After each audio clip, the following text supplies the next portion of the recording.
Good morning, students. In last lecture, we have studied about the fundamental unit of life, that is a cell. So let's recall it. We know that a cell, it is first discovered by Robert Hooke in 1665.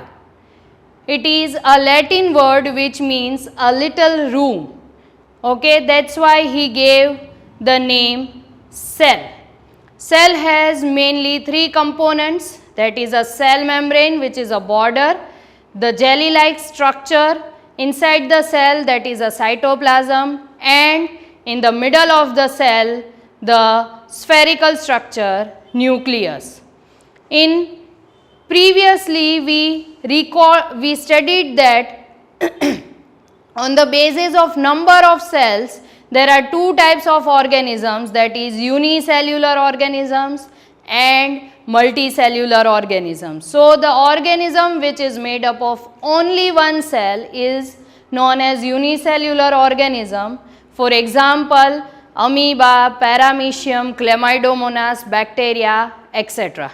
And multicellular organisms means the organism which are made up of more than one cells, means many cells, are known as multicellular organisms. Human beings, plants and animals are examples of it. Then we studied that the cell is a fundamental structural and functional unit of life. It has a characteristic to do the basic function.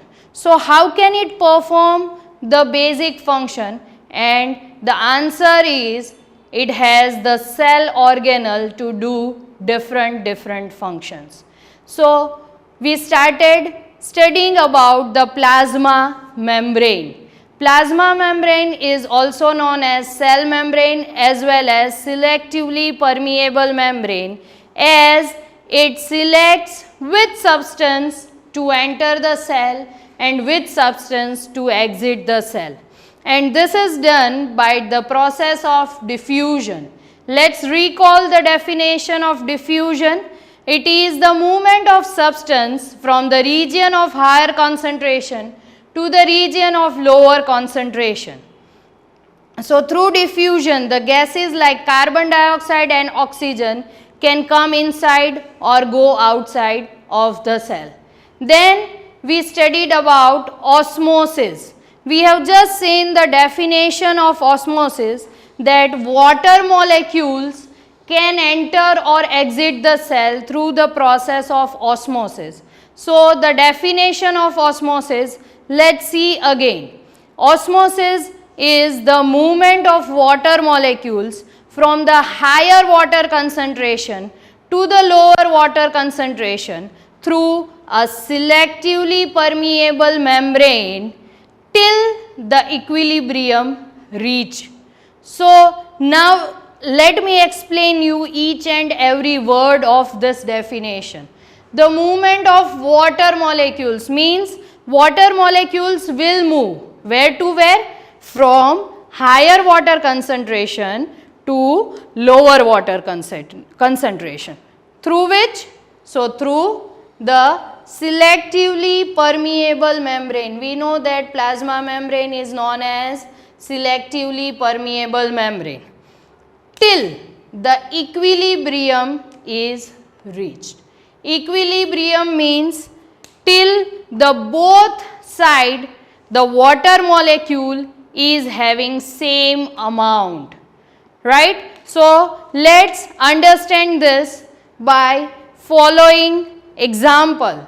If I have two containers, one which is filled full of water and the other which is totally empty.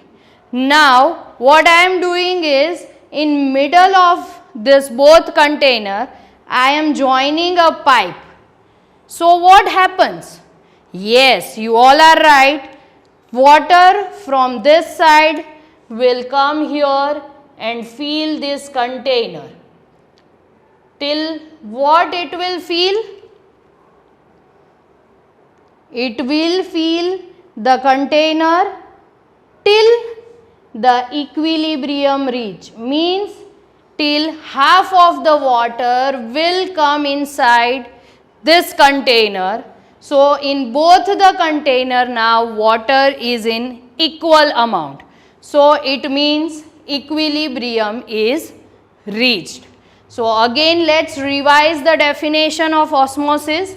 The movement of water molecules from the region of higher water concentration to the region of lower water concentration through a selectively permeable membrane till the equilibrium is reached. So this is the process how water molecules can enter or exit the cell. Now if we keep a cell inside any concentrated or dilute medium, then what happens? So these are known as the conditions of osmosis. Here we will study it one by one. There are three conditions.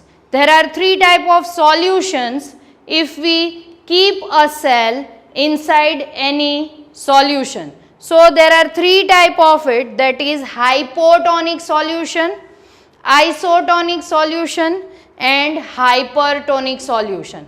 Hypotonic solution means dilute solution. Dilute means the water concentration is more compared to the solute. We know that solution is made up of two things, that is solute plus solvent. So if we want to make solute plus solvent is equals to solution. So if we want to make the salt solution, then solute is salt plus solvent is water and is equal to salt solution. So here hypotonic solution means it is dilute solution, means the concentration of solvent is more in this type of solution. So if we keep the cell inside the dilute salt solution, then what will happen? The concentration of water is less, as you can see in the figure. Here only 2 molecules of water are there, and outside the cell means the solution is having 3 molecules of water. Okay, here there are 4 molecules of water outside the cell. Okay, now what happens actually? It follows the rule of osmosis. So here it will go from the higher water concentration to the lower water concentration through a selectively permeable membrane till equilibrium is reached. So one water molecule will move inside the cell.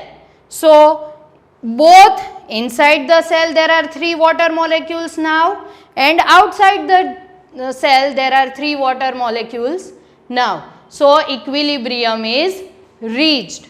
So by gaining of the water, the cell swells.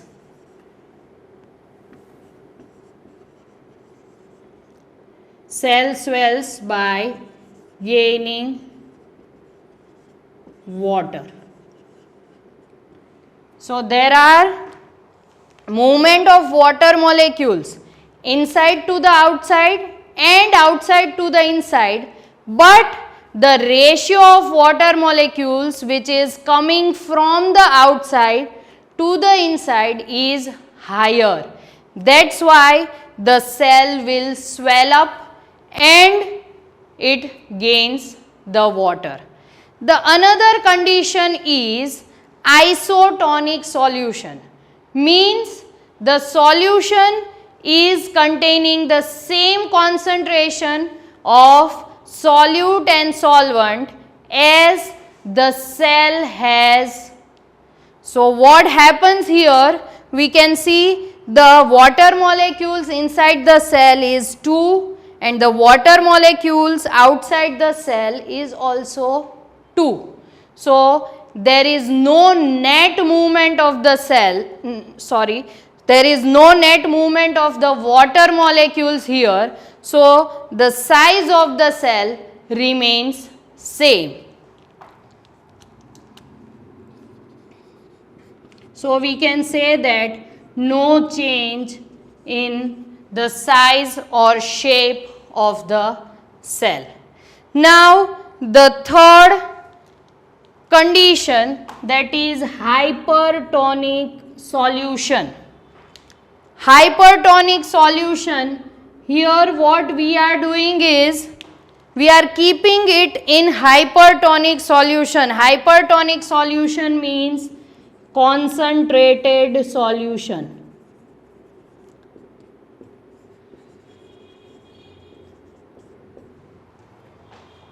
So concentrated solution means the amount of solute is more than the amount of solvent. It is known as concentrated solution. So here we are keeping our cell in hypertonic solution, means concentrated solution of salt.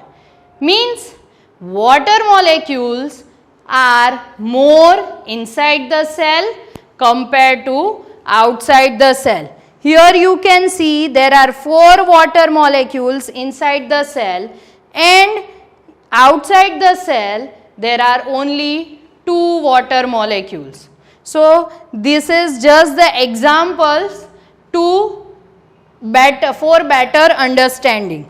So here what happens, that again it will follow the rule of osmosis. Water will move from the higher water concentration to the lower water concentration. So here the water will move from inside the cell to the outside of the cell.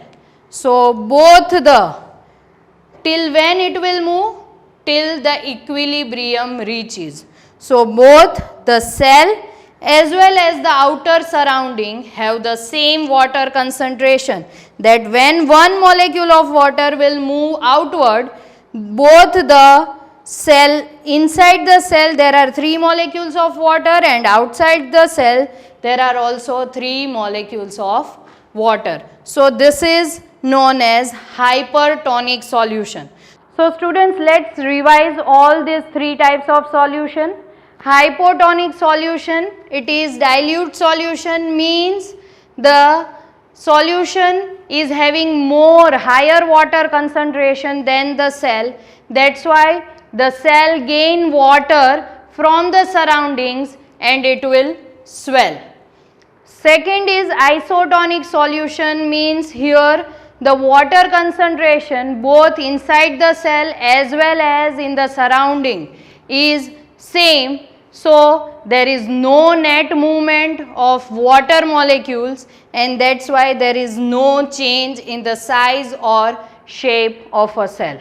The third is hypertonic solution, that is the concentration of water is lower outside the cell than inside the cell.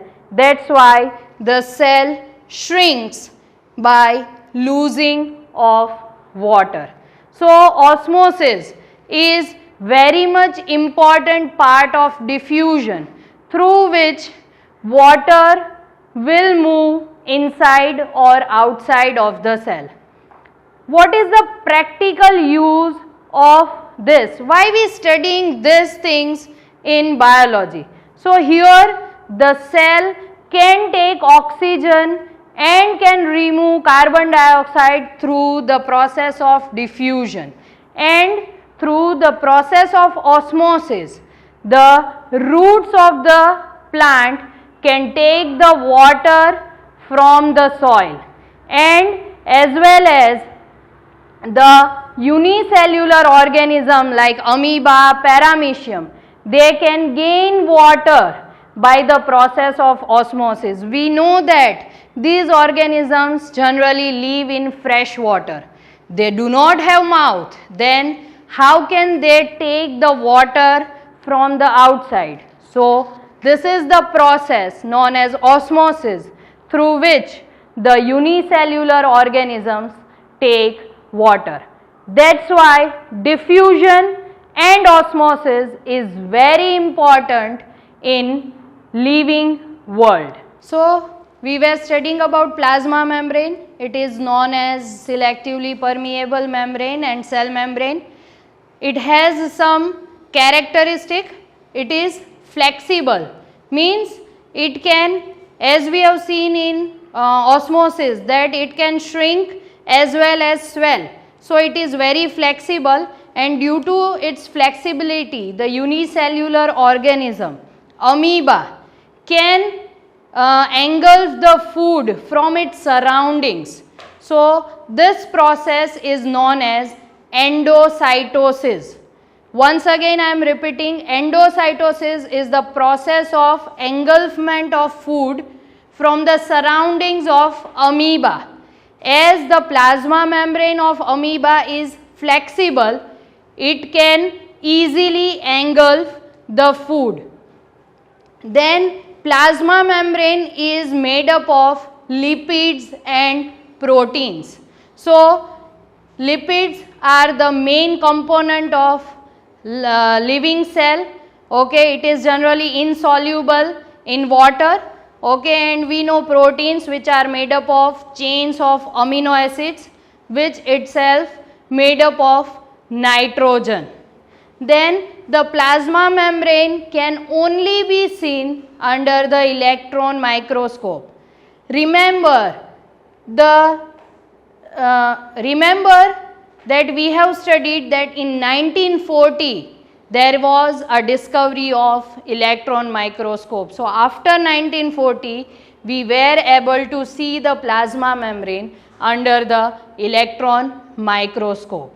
So let's again recall the whole things in plasma membrane. Plasma membrane is known as cell membrane. It is the outer boundary of the cell. It is also known as selectively permeable membrane, as it allows the entry or exit of any substance.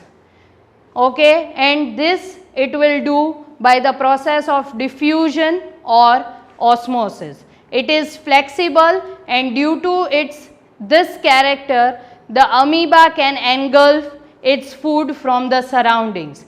Plasma membrane is made up of lipids and proteins, which are very essential for any living organisms, and we can see the plasma membrane only and only under the electron microscope.